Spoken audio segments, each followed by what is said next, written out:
அஸ்ஸலாமு அலைக்கும். Welcome to Mubi tailor. இன்றைக்கி நம்ம என்ன பார்க்க போகிறோன்னா, ஒரு அழகான லெஹங்கா ப்ளவுஸ் ஸ்டிச் பண்ணிக்கிட்டு நம்மளோட தொழிலில் நம்ம முன்னேறதுக்கு தேவையான 5 விஷயங்கள் பற்றி பார்க்க போகலாம். இந்த 5 விஷயங்கள் இருந்தால் போதும், நம்மளோட ஃபீல்டில் நம்மளை அடிச்சுக்க ஆளே இல்லை. அந்த 5 விஷயங்கள் என்னென்ன அப்படிங்கிறத பார்க்கலாம். இப்போ டைலரிங் முன்னாடி ஒரு 20-25 வருஷத்துக்கு முன்னாடி இருந்ததை காட்டிலும் இப்போ ரொம்பவே வளர்ந்துருக்கு. நிறைய டைலர்ஸ் இருக்காங்க. இன்னும் நிறைய டைலர்ஸோட தேவையும் இருக்குது. இப்போ அதிகமாக முதல்லாம் ட்ரெஸ் எடுக்க மாட்டாங்க. ஆனால் இப்போல்லாம் ஒரு ஃபங்க்ஷன் வந்துட்டா ட்ரெஸ் எடுக்கிறது தான் ஃபஸ்ட்டு இதாகவே இருக்குது. இப்போ மனுஷனுக்கு அத்தியாவசிய தேவையான உணவு, உடை அந்த 2வது இடத்துல நம்மளும் ஒரு பங்கு வகிக்கிறோம். உணவு, உடை அப்படிங்கையில நம்ம டைலரிங் ரொம்பவே என்னதான் ரெடிமேடு வாங்கினாலும் சரி, என்னதான் இது பண்ணாலும் சரி, அங்கேயும் ஒரு டைலர் இருக்காங்க. அப்போ டைலர் இருந்தால் தானே அதை தைக்க முடியும். நமக்கு முன்னாடி இருக்க நெசவாளர் நம்மளை விட சிறப்பானவங்க தான், நான் இல்லைன்னு சொல்லலை. நெசவாளர் நெய்த ட்ரெஸ்ஸை அப்படியே நம்மளால உடுத்திக்க முடியாது. அதுக்கு நமக்கு அளவான முறையில் நம்ம தைச்சா தான் நம்மளால் அதை யூஸ் பண்ணவே முடியும்.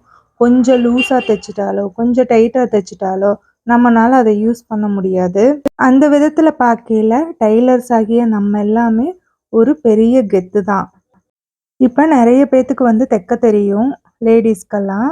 ஆனால் அவங்க அதை செய்யறதுக்கு தயங்கிட்டு, என்னால் முடியல, எனக்கு டைம் இல்லை, எனக்கு வீட்டு வேலை செய்யறதுக்கே சரியாக போயிடுது அப்படின்னு சொல்லிட்டு தயங்கிட்டு பேசாமல் மிஷினை மூளை கட்டி வச்சுட்டு ஒரு ஓரமாக வச்சுட்டு அவங்க அவங்க போக்கில் அவங்களோட ட்ரெஸ்ஸை கூட அவங்க வெளியில் கொடுத்து தைக்கிற மாதிரி என்கிட்டயே நிறைய பேர் சொல்லியிருக்காங்க.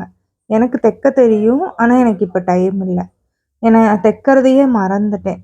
இப்போ நம்ம ஒரு விஷயத்தை நம்ம கஷ்டப்பட்டு கற்றுக்குறோம், அதை மறக்கிற அளவுக்கு நம்ம அசால்ட்டாக இருக்கிறோன்னா அது எவ்வளோ பெரிய இது. இப்போ நம்ம சமைக்க கற்றுக்குறோம், டெய்லியுமே நம்ம சமைக்கிறோம். அதை நம்ம முடியலைனாலும் அந்த காரியத்தை நம்ம செஞ்சுட்டு தான் இருக்கோம். அதே மாதிரி எல்லா வேலைகளும் நம்ம முடியலைனாலும் அந்த வேலைகளை நம்ம செஞ்சுட்டு தான் இருக்கோம். ஆனால் தைக்கிறது மட்டும் நம்ம எனக்கு தெரியும், ஆனால் நான் செய்யறதில்ல.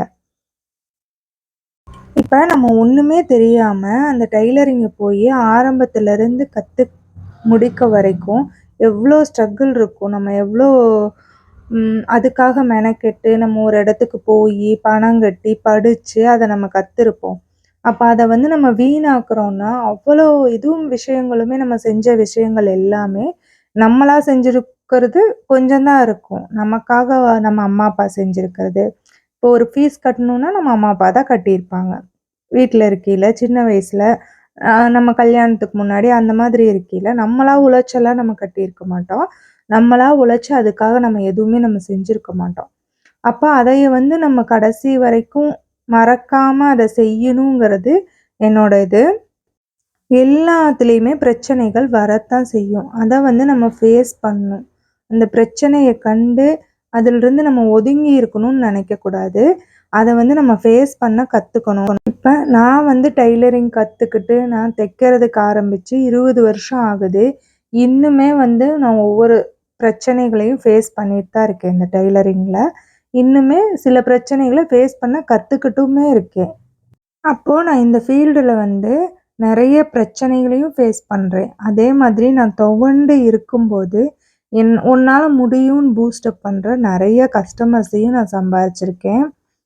இப்போ நம்ம நம்ம மேலே நம்பிக்கை வச்சு நம்ம ஒரு விஷயம் செய்ய ஸ்டார்ட் பண்ணோன்னா நம்ம மேலே மற்றவங்களும் நம்பிக்கை வைக்க ஸ்டார்ட் பண்ணுவாங்க, அந்த விஷயத்தை நம்ம கரெக்டாக செஞ்சோன்னா.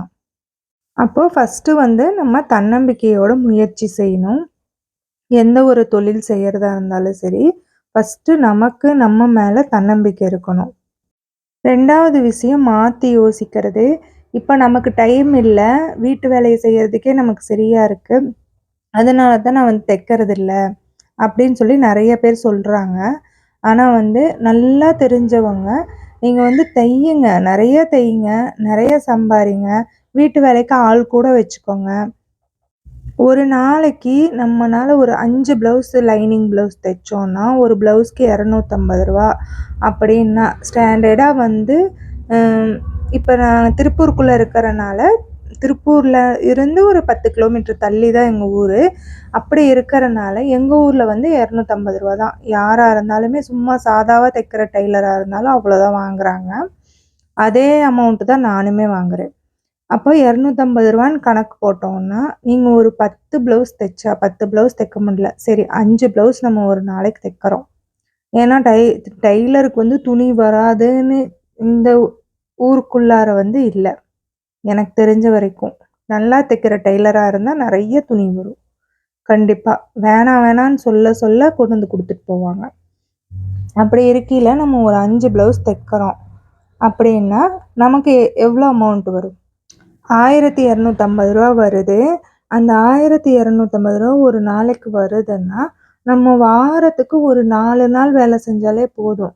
நமக்கு வந்து நம்ம சம்பாரிக்கிற காசு தலைக்கு போய் காலுக்கு வரும். அப்படி இருக்கையில நம்ம ஒரு மேடு வச்சுக்கிறதுல தப்பே கிடையாது. ஒரு ஆள் நம்ம வீட்டு வேலைக்காக நம்ம சேர்த்துக்கிறதுல தப்பே கிடையாது. நம்ம ஹஸ்பண்டுட்ட போய் காசு கேட்க தேவையில்ல. அவங்களுக்கு சேலரி குடுக்கறதுக்கு நம்ம யார்ட்டயுமே நம்ம கேட்க தேவையில்ல. நமக்கு வர்ற அமௌண்ட்ல நம்மனால முடிஞ்ச விஷயத்த நமக்கு இன்ட்ரெஸ்ட்டான விஷயத்த செஞ்சுட்டு, அதுக்கப்புறம் நம்ம வந்து ஒரு வேலைக்கு ஆள் வச்சுக்கிறது, அவங்களுக்கு வந்து அவ்ளோ அமௌண்ட் நம்ம குடுக்க வேண்டியது வராது. இப்ப எங்க ஊர்ல வந்து ஒரு நாளைக்கு வீடு கூட்டி தொடச்சு குடுத்து, பாத்திரம் கழுவி தர்றதுக்கு ஒரு நாளைக்கு ரூ. 100 ரூ. 150 அந்த மாரி வாங்குறாங்க. அப்ப நம்ம வந்து ஒரு நாளைக்கு ரூ. 1250 சம்பாரிக்கிறோம். அந்த ரூ. 250 நம்ம ரூ. 150 இல்லாட்டி ரூ. 100 அந்த மாரி நம்ம மேடுக்கு குடுத்தோம்னா கூட, நம்மனால வந்து மீதி ரூ. 1000 மிச்சப்படுத்த முடியும். அப்ப நமக்கு வந்து நம்மளோட வேல்யூ தெரியாம, நம்ம வந்து இந்த வீட்டு வேலையெல்லாம் செஞ்சுட்டு, தைக்கிறத விட்டுட்டு, அதுக்கப்புறம் வந்து நம்ம இவ்ளோ லாஸ் பண்றோம். ஒரு நாளைக்கு ரூ. 1000 சாதாரணமா நம்ம நல்லா தைக்கிற டெய்லரா இருந்துச்சுன்னா, கண்டிப்பா இப்ப மோட்டர் மிஷின் தான் இருக்குது. பெரும்பாலும் எல்லார் வீட்லயும். பெடல் மிஷின் எல்லாம் கிடையாது. அப்படியே நம்ம பெடல் மிஷின்ல தைக்கிற மாரி இருந்தாலும், ஒரு நாளைக்கு 2, 3 ப்ளவுஸ் தைக்கலாம். அப்ப நம்ம என்ன யோசிக்கணும், நம்ம அதிகமா வருமானம் வர்ற தொழில நம்ம செஞ்சுட்டு, வீட்டு வேலைக்கு கூட மாட வேலை செய்யறதுக்கு, நம்மனால முடியாத வேலைய செய்யறதுக்கு கண்டிப்பா ஒரு ஆள் வச்சுக்கிறதுல தப்பே கிடையாது. அடுத்த 3 விஷயம் என்னங்கிறத நெக்ஸ்ட்